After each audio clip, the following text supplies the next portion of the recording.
दोस्तों नमस्कार। सियासत में कौन अपना है या बेगाना है, ये जमाने में दरअसल किसी ने जाना नहीं है। ना तो लाल कृष्ण आडवाणी जान पाए, ना एनटी रामाराव जान पाए, और ना ही शरद पवार जान पाए, ना ही उद्धव ठाकरे जान पाए। तमाम ऐसे लोग हैं, तमाम ऐसे सियासतदान हैं जो भारतीय राजनीति में अपनों की पहचान नहीं कर पाए। लेकिन सियासत के इस दौर में घात प्रतिघात का खेल, महत्वाकांक्षाओं के टकराहट का दौर जब अपने चरम पर पहुंचता है तो अपने अपने तरीके से राजनीतिक संधियां करने और राजनीतिक दुर्विसंधियों को भी करने का दौर प्रारंभ हो जाता है। भारतीय जनता पार्टी आरएसएस कमोबेश इसी दौर से गुजर रही है। आरएसएस के सामने चुनौती यह है कि रिमोट कंट्रोल वापस अपने हाथ में लेना है। भारतीय जनता पार्टी के सामने चुनौती यह है कि नेतृत्व पर ऐसा व्यक्ति बैठे जो भारतीय जनता पार्टी के कार्यकर्ताओं की अहमियत को पहचान सके। और गुजरात लॉबी की समस्या यह है कि गुजरात लॉबी नेतृत्व को उसी तरीके से करना चाहती है जिस तरीके से तकरीबन 13 साल गुजरात में और 9 सालों से दिल्ली में कर रही है।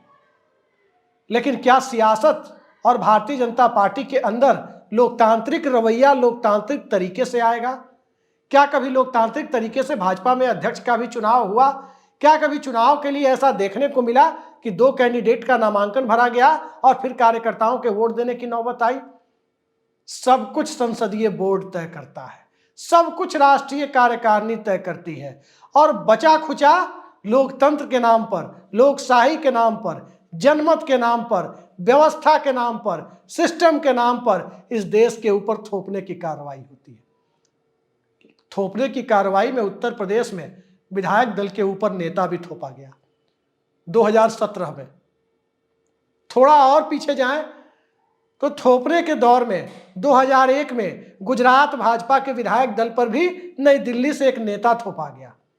2001 में गुजरात भाजपा पर जिस नेता को थोपा गया उनका नाम था नरेंद्र दामोदर दास मोदी।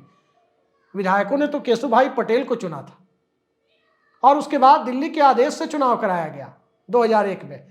और 2017 में लखनऊ में भी जो कुछ हुआ उसके पहले तमाम महत्वाकांक्षाओं और तमाम राजनीतिक उम्मीदों को दरकिनार करते हुए कोई जम्मू कश्मीर के राजभवन पहुंच गया तो कोई कहीं और पहुंच गया, और कोई डिप्टी बनकर अभी भी कभी स्टूल पर तो कभी सोफे पर नजर आता है। लेकिन इसी दौर में स्टूल और सोफे से आगे बढ़कर मार्गदर्शक मंडल क्रिएट करने की जरूरत पड़ गई। तो आने वाले वक्त में मार्गदर्शक मंडल का विस्तार कहीं इस रूप में तो नहीं होने जा रहा कि उस मार्गदर्शक मंडल में गुजरात लॉबी के भी 2 सदस्य आएंगे, या कहीं मार्गदर्शक मंडल के विस्तार की प्रक्रिया को रोकने के लिए गुजरात लॉबी ही इंतजाम तो नहीं कर रही कि लखनऊ से मिलने वाली चुनौती को हमेशा के लिए खत्म कर दिया जाए। माजरा दरअसल यह है कि उत्तर प्रदेश के मुख्यमंत्री योगी आदित्यनाथ लोकसभा चुनाव लड़ सकते हैं, और यदि इसके दूसरे पहलू को ध्यान में रखकर कहें तो लोकसभा चुनाव लड़ाए जा सकते हैं, लड़ने पर मजबूर किए जा सकते हैं।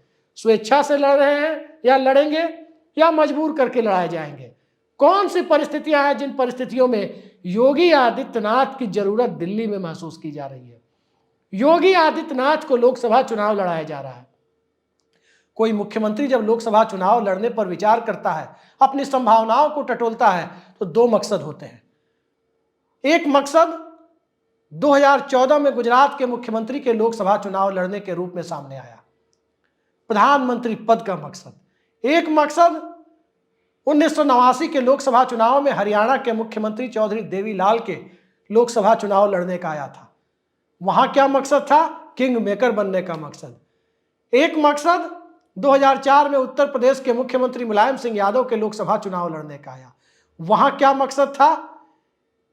या तो किंग बनने का मकसद, या किंग बनने की महत्वाकांक्षा को उबाल देकर जनमत को अपने पक्ष में, जनमत का अपने पक्ष में हवा बनाकर लोकसभा सीटों को मैक्सिमाइज करना, ज्यादा से ज्यादा सीटें जीतना। लेकिन मकसद जरूर होता है, और सियासत बिना मकसद के ये हो नहीं सकता। सियासतदान का मकसद पूरा हो या ना हो इस बात की कोई गारंटी नहीं, लेकिन सियासत अक्सर मकसद को ध्यान में रखकर ही होती है।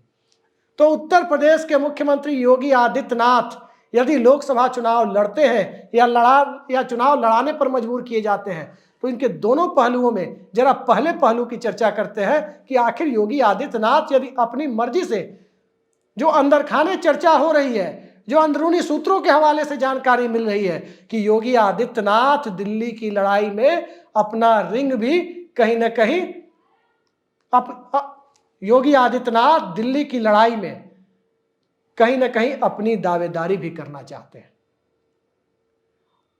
और दावेदारी करने के लिए जरूरत क्या है? जरूरत दिल्ली में मौजूदगी है। बरास्ते लोकसभा दिल्ली में मौजूदगी है, और बरास्ते लोकसभा दिल्ली में मौजूदगी के लिए क्या रास्ता गोरखपुर से होकर जाता है? क्या सिनेमाई पर्दे वाले लोग अब गोरखपुर से लोकसभा नहीं जाएंगे? और योगी आदित्यनाथ दिल्ली जाएंगे तो क्यों जाएंगे, जरा इसकी पड़ताल भी करते हैं। यदि वो अपनी मर्जी से जाएंगे तो योगी आदित्यनाथ को दरअसल ये पता चल गया है कि भारतीय जनता पार्टी 2014 और 19 का प्रदर्शन दोहराने नहीं जा रही है। महाराष्ट्र में जनमत खिसक चुका, बिहार में जनमत के साथ साथ सत्ता खिसक चुकी, कर्नाटक में सत्ता खिसक चुकी, माहौल भी खिसक चुका, हरियाणा में माहौल खिलाफ होता जा रहा, पश्चिमी उत्तर प्रदेश 14 और 19 की तरह, मुजफ्फरनगर के बाद की परिस्थितियों की तरह आज तैयार नहीं है। और इन सब के बीच राजस्थान, मध्य प्रदेश और छत्तीसगढ़ जैसे राज्यों में ओल्ड पेंशन स्कीम और किसानों के मुद्दे ने, आम जनता के मुद्दे ने, नौजवानों के मुद्दे ने भारतीय जनता पार्टी की सीटों में कटौती का मन बनाया या नहीं बनाया, ये विधानसभा चुनाव के नतीजों से तय हो जाएगा। पश्चिम बंगाल की स्थितियां दुरूह है। 18 सीटें मिल गई थी, पुनः 2 मिलेंगी या 1 मिलेंगी या वो भी नहीं मिलेगा, अब मंथन इस पर चल रहा है। उड़ीसा की स्थितियां भी ऐसी नहीं है कि 8 लोकसभा सीटें दोहराई जा सके। तो इस हालात में लखनऊ क्या सोच रहा है, और जो लखनऊ सोच रहा है क्या वही दिल्ली तो नहीं सोच रहा है? और क्या लखनऊ और गोरखपुर की सोच में भी अंतर है, और गोरखपुर और नागपुर की सोच कहीं मिलती जुलती तो नहीं है? जरा इन सवालों को मौजूदा राजनीतिक अक्ष में देखते हुए यदि टटोलने की कोशिश की जाए तो इसका जवाब कई बार स्वतः मिलता है तो कई बार तलाशने की जरूरत पड़ती है। स्वतः जो जवाब मिलता है वो यही मिलता है कि गुजरात लॉबी अब 272 का आंकड़ा पार करने से रही, और जिस जवाब को तलाशने की कोशिश होती है कि यदि 272 का आंकड़ा गुजरात लॉबी पार करने की स्थिति में नहीं है तो सीबीआई ईडी से परेशान क्षेत्रीय दलों के इस दौर में, जिस दौर में भाजपा अध्यक्ष जेपी नड्डा पटना में जाकर ये कहते हुए नजर आते हैं कि इस देश में आने वाले वक्त में क्षेत्रीय दलों का खात्मा कर दिया जाएगा या खात्मा हो जाएगा, उस दौर में भला कौन क्षेत्रीय दल जेपी नड्डा के शब्दों में देवताओं के देवता नरेंद्र मोदी और अमित शाह के नेतृत्व को समर्थन देने के लिए तैयार होगा? तो एक कोशिश ये है कि गोरखपुर से निकलकर दिल्ली पर दावेदारी की जाए। लेकिन जरा इसके उलट दूसरी तस्वीर को भी देखते हैं कि योगी आदित्यनाथ लोकसभा जाने की कवायद यदि खुद से नहीं कर रहे हैं, और जो चर्चाएं हैं उस चर्चाओं का दूसरा स्वरूप ये आ रहा है कि योगी आदित्यनाथ को दिल्ली भेजने की कवायद उनके ना चाहने के बावजूद भी हो सकती है, तो उस कवायद के क्या मायने हैं, जरा इसे टटोलने की कोशिश करें तो 2 और चीजें सामने आती हैं। पहली, योगी आदित्यनाथ को चुनाव लड़ाकर योगी आदित्यनाथ के समुदाय को यह संदेश दिया जाए कि प्रधानमंत्री पद पर योगी आदित्यनाथ की भी दावेदारी है। जो काम मध्य प्रदेश में हो रहा है, तमाम बड़े नेताओं को, किसी को विंध्य से, किसी को चंबल से, किसी को महाकौशल से, किसी को कहीं और से चुनाव लड़ाकर हर इलाके में संदेश दिया जा रहा है कि हर इलाके में एक मुख्यमंत्री पद का उम्मीदवार चुनाव लड़ रहा है। इसी प्रकार जातीय जनगणना के शोर के दौर में न तो योगी आदित्यनाथ को हटाना इतना आसान है और न ही ओबीसी वोटों को नाराज करना बीजेपी के लिए इतना आसान है।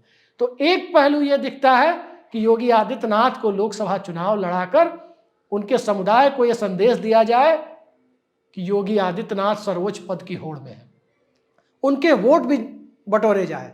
दूसरी तरफ ओबीसी वर्ग को उत्तर प्रदेश में संदेश दिया जाए कि योगी आदित्यनाथ लोकसभा चुनाव लड़ रहे हैं, लोकसभा चुनाव में इनके दिल्ली जाने की सूरत में मुख्यमंत्री का पद ओबीसी समुदाय को दिया जा सकता है। तो दोनों को कहीं ना कहीं तुष्ट करने की नीयत, यदि दिल्ली की लॉबी को यह लगता है कि योगी आदित्यनाथ को लोकसभा चुनाव में उतार देने से परिस्थितियां दोनों को एक प्लेटफॉर्म पर लाने लायक, कम से कम चुनाव निकाल देने भर लायक, उतने देर के लिए एक प्लेटफॉर्म पर लाने लायक बन जाती है, तो इसमें हर्ज क्या है।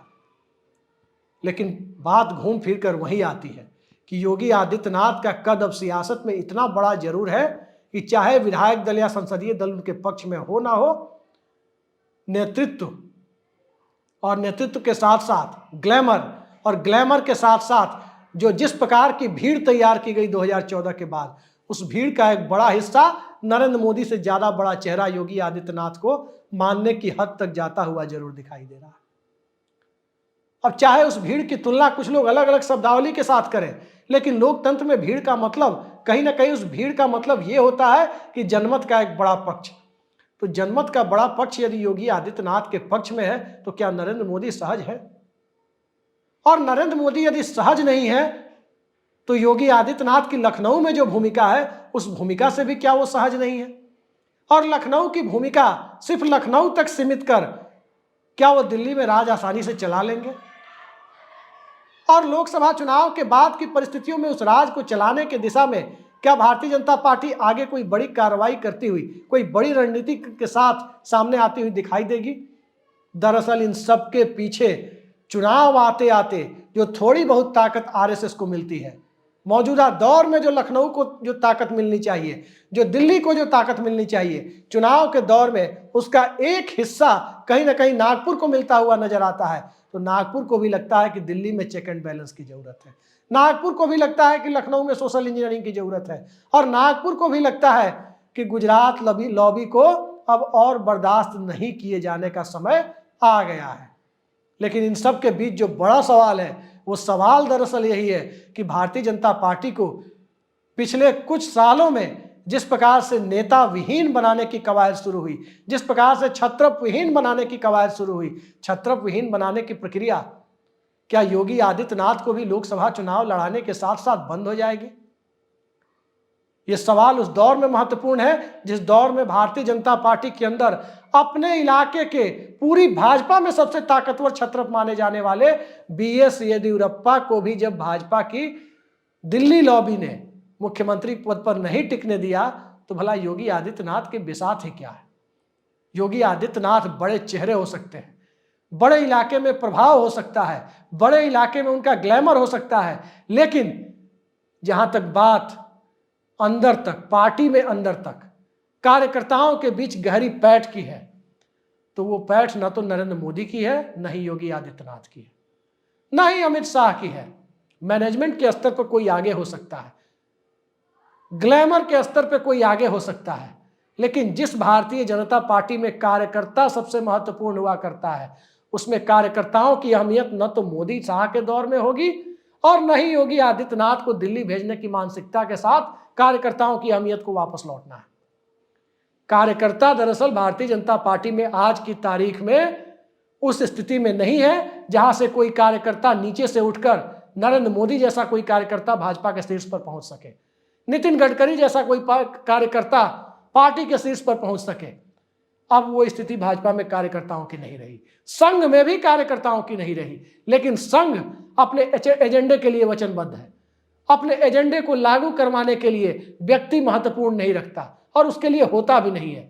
लेकिन क्या संघ इस स्थिति को तैयार है कि दिल्ली में चेक एंड बैलेंस को करने की कवायद में लखनऊ में ही दूसरे तरह की कवायद न शुरू हो जाए?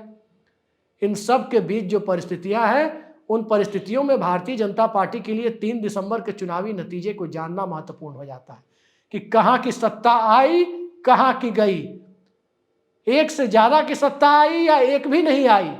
ये सारी चीजें इस रणनीति को अंजाम देने के लिए महत्वपूर्ण हो जाती है। आखिर भारतीय जनता पार्टी ने ही तो योगी आदित्यनाथ के ब्रांड को गढ़ा था, और योगी आदित्यनाथ के ब्रांड को गढ़ने में और नरेंद्र मोदी के ब्रांड को गढ़ने में एक बुनियादी फर्क है। फर्क यह है कि योगी आदित्यनाथ के ब्रांड को गढ़ने में कॉरपोरेट की पूंजी का इस्तेमाल नहीं हुआ। ब्रांड नरेंद्र मोदी को गढ़ने में कॉरपोरेट की एक बड़ी भूमिका रही, एक ऐसी भूमिका कॉरपोरेट की जिस भूमिका को भारतीय राजनीति में पूंजी के प्रवाह को, क्रोनिक कैपिटलिज्म को आज के दौर में भारत क्या दुनिया में कोई नजरअंदाज करने को तैयार नहीं है। लेकिन इसके ठीक उलट जाकर के देखें तो योगी आदित्यनाथ जनता के बीच, जनता के छोटे या बड़े हिस्से के बीच ग्लैमर जरूर पैदा कर पाए, भारतीय जनता पार्टी के बीच वो ग्लैमर पैदा नहीं कर पाए, और न ही परिस्थितियां 2013-14 जैसी हैं जिसमें जनता के बीच ये भावना हो कि किसी सरकार को उखाड़ फेंकना है। वो परिस्थितियां भी नहीं है जिसमें जनता के बीच 2019 वाली परिस्थितियां कि किसी सत्ता को वापस लाना है। ये परिस्थितियां कहीं ना कहीं 1996, 1998 और 1999 को रेप्लिकेट करने की दिशा में जब आगे बढ़ रही है, तो उस दिशा में उस सियासत को समझते हुए एक बात जाननी जरूरी हो जाती है कि चैलेंज करने की स्थिति में दरअसल लखनऊ और दिल्ली नहीं होते हैं। ना तो लखनऊ दिल्ली को चैलेंज कर पाएगा और ना ही दिल्ली लखनऊ को चैलेंज कर पाएगी, बल्कि चैलेंज करने की स्थिति में वो होता है जो क्षेत्रीय दलों का ज्यादा से ज्यादा अपने पक्ष में जुगाड़ कर पाने, पोस्ट पोल सिनेरियो में अपने लिए बिसात बिछा पाने की स्थिति में सक्षम होता है। और उस स्थिति में न तो अमित शाह और नरेंद्र मोदी सक्षम है, न ही योगी आदित्यनाथ सक्षम है। लेकिन महत्वाकांक्षाओं का खेल ऐसा है जो कभी किसी राजनेता की पूरी राजनीतिक पूंजी को एक तरफ करके जिन्ना की मजार तक पहुंचा देता है। महत्वाकांक्षाओं का खेल ऐसा है कि भारत की मस्जिद में जाने से जो राजनेता इनकार करते हैं, भारत में किसी के हाथ से दी गई टोपी को पहनने से इनकार करते हैं, वो गल्फ कंट्री में, अरब देशों में जाकर उन्हें मस्जिद में जाने से कोई गुरेज नहीं होता। ये होता है सियासी महत्वाकांक्षाओं और सियासी मजबूरियों के मेल का एक क्लासिक एग्जाम्पल, जिसे आप देखते रहे, आगे भी देखते रहेंगे। लेकिन इस मेल के बीच, इस क्लासिक एग्जाम्पल के बीच सवाल यह भी उठता है कि बाबा बुलडोजर कहाँ फिट बैठते हैं। सवाल यह भी उठता है कि गुजरात लॉबी की क्या सत्ता की उम्र पूरी हो गई है। सवाल यह भी उठता है कि इंडिया गठबंधन अपनी तैयारी किस दिशा में विधानसभा चुनाव के बाद लेकर जाने की कोशिश करता है। और सवाल यह भी उठता है कि जातीय जनगणना के दौर में सबको साधने की कवायद में कहीं एक साथ सब कुछ हाथ से छूटने की नौबत तो नहीं आ रही। न पिछड़े साथ आ पाए और साथ साथ अगड़े भी हाथ से निकलते चले गए। अल्पसंख्यक पहले से ही हाथ से निकले हुए हैं। तो इस दौर में सियासत उस दिशा में तो जाती हुई नहीं दिख रही जिस दिशा में विकल्पहीनता की कवायद के बीच अचानक से कोई इस प्रकार का विकल्प सामने आ जाए जिस विकल्प की किसी ने कल्पना भी नहीं की हो। और वो सारी कवायद भारतीय जनता पार्टी की अंदरूनी राजनीति से यदि ज्यादा उपजती हुई दिख रही है, तो क्या स्टेटस को बनाए रखना, स्टेबिलिटी के नाम पर स्टेटस को बनाए रखना, यही भारतीय जनता पार्टी की नियति है। दिल्ली और लखनऊ की सत्ता की मियाद पूरी हो चुकी, ये पक्के तौर पर नहीं कहा जा सकता, लेकिन दिल्ली और लखनऊ की सत्ता की मियाद को पूरी करने की दिशा में विपक्ष ने निर्णायक कदम उठा लिया है। चाहे वो जाति जनगणना का मुद्दा हो, ओल्ड पेंशन स्कीम का मुद्दा हो, अग्निवीर का मुद्दा हो, बेरोजगारी और महंगाई का मुद्दा हो, किसानों की एमएसपी गारंटी का मुद्दा हो, आदिवासी और दलित चेतना का मुद्दा हो, ओबीसी का मुद्दा हो। इन सारे मुद्दों को जोड़कर विपक्ष ने मौजूदा सत्ता की मियाद पूरी करने की दिशा में जो निर्णायक कदम उठाया है, उस निर्णायक कदम से सत्ता पक्ष खुद को बचाने के लिए योगी आदित्यनाथ तो क्या किसी को भी दिल्ली ला सकता है, और नरेंद्र सिंह तोमर और प्रहलाद पटेल तो क्या किसी को विधानसभा में भेजने की कवायद कर सकता है।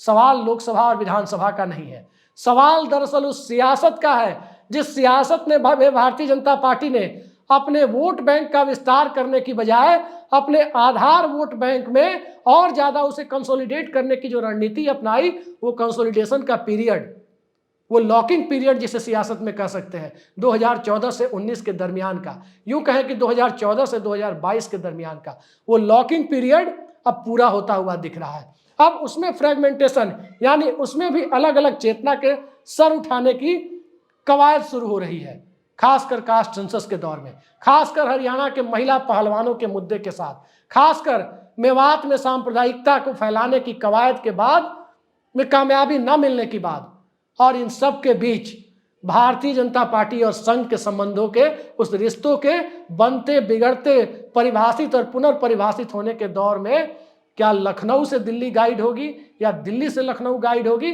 और इन सब के बीच सत्ता का केंद्र, चाहे क्रिकेट की सत्ता हो या राजनीति की सत्ता या अर्थव्यवस्था की सत्ता, इन सब की सत्ता का केंद्र या कॉरपोरेट की सत्ता, इन सब की सत्ता का केंद्र यदि दिल्ली मुंबई की जगह अहमदाबाद ही बनने लगे, तो अहमदाबाद में केंद्र बनाने के लिए जो ताकत लगी हुई है, उसके खिलाफ भी इस देश में बहुत बड़ी राजनीतिक ताकत लगी हुई है कि सत्ता का केंद्र किसी एक जगह पर नहीं, कॉरपोरेट का केंद्र किसी एक जगह पर नहीं, आर्थिक बुनियाद किसी एक जगह पर नहीं, खेलों की बुनियाद किसी एक जगह पर नहीं, बल्कि विकेंद्रित बुनियाद के साथ देश के अलग अलग हिस्सों में किस प्रकार से सियासत, सत्ता, खेल, कॉरपोरेट सबके लिए एक डिसेंट्रलाइजेशन, एक विकेंद्रीकरण का मॉडल लाया जाए। उस विकेंद्रीकरण के मॉडल को अंजाम देने के लिए योगी आदित्यनाथ को तो दिल्ली लाने की कवायद नहीं हो रही। आने वाले वक्त में इसका जवाब मिलेगा और 3 दिसंबर को जो परिस्थितियां बनेंगी उसके बाद इसका जवाब जरूर मिलेगा। क्योंकि एक बहुत बड़ा हिंट, एक बहुत बड़े संकेत के साथ इस वीडियो में मैं आपको छोड़े जा रहा हूं कि योगी आदित्यनाथ दिल्ली जाएंगे या नहीं जाएंगे, लोकसभा चुनाव लड़ेंगे या नहीं लड़ेंगे, और यदि लड़ने पर वो खुद विचार कर रहे हैं तो दिल्ली उन्हें लड़ाएगी या नहीं लड़ाएगी, गुजरात लॉबी उन्हें लड़ाएगी या नहीं लड़ाएगी, ये तो लोकसभा चुनाव के पहले तय हो जाएगा। अप्रैल का महीना आते आते तय हो जाएगा। लेकिन लोकसभा चुनाव में यदि मनमाफिक सफलता नहीं मिली तो भारतीय जनता पार्टी के अंदर संजय जोशी, नितिन गडकरी, योगी आदित्यनाथ, शिवराज सिंह चौहान, इन सब लोगों की भूमिका आगे आने वाले दौर में किस प्रकार की होगी, इसकी पटकथा भी संघ ने अभी से लिखनी शुरू कर दी है। लेकिन इस पटकथा के लिए सबसे पहले जरूरी हो जाता है कि 2024 किधर जाता है, और 24 जानने के लिए जरूरी हो जाता है कि जो बुनियाद नीतीश कुमार ने विपक्ष को मुहैया कराई है, पूरा इंडिया गठबंधन हिंदी भाषी भारत की 245 लोकसभा सीटों पर, जिनमें 184 लोकसभा सीटों पर सिर्फ कमल छाप वाले प्रत्याशी जीते हुए हैं, वहां इस पर किस प्रकार से वो खेल खेलने की दिशा में कामयाब हो पाता है। तो देखते हैं योगी आदित्यनाथ को दिल्ली पहुंचाने की कवायद किस रणनीति के तहत अंजाम दी जाती है, और योगी आदित्यनाथ को दिल्ली पहुंचने से रोकने की कवायद किस रणनीति के तहत आगे बढ़ाई जाती है। फिलहाल के लिए इतना ही, और यदि आपने हमारे चैनल को सब्सक्राइब नहीं किया तो सब्सक्राइब जरूर करें। नमस्कार।